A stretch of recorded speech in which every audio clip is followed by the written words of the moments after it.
Nauwi naman po sa trahedya ang pagdiriwang ng ilang magkakaibigang kakagraduate lamang ng senior high school. Ang isa po sa kanila nalunod sa dagat sa Pangasinan. Balitang hatid ni Cecil Villarosa.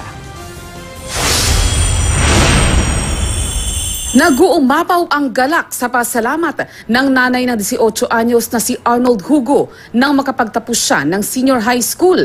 Isang hakbang sa pagkamit sa pangarap niya na maging isang pulis. Pero ang kaligayahan, mabilis napalitan ng hinagpis. Sabi niya kasi magpupulis daw siya. Ngayon hindi na niya yung pagpupulis niya, wala na. Isang araw matapos ang graduation ni Arnold, nalunod siya.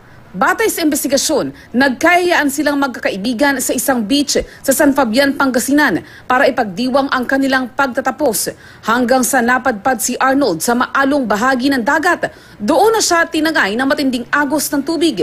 Sinubukan pang isalba ang buhay ni Arnold pero huli na. Ang kasama niya noong nobyang si Celia May Hinez, muntik na ring malunod. Bigla na lang hinila niya na po ako pababa. Tapos ayun, nung paghila niya sa akin pababa, inakyat ko lang po talaga siya. Tapos nung masyado po siyang malikot.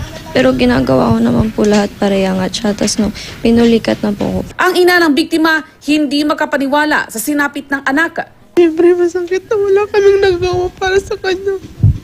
Sakit-sakit para sa amin. Naka-full alert na ang mga tauhan ng MDRMO, Philippine Coast Guard at Maritime Police sa pagbabantay sa naturang beach. Lalo't umaabot sa 5,000 tao ang mga nagsiswimming doon kada araw.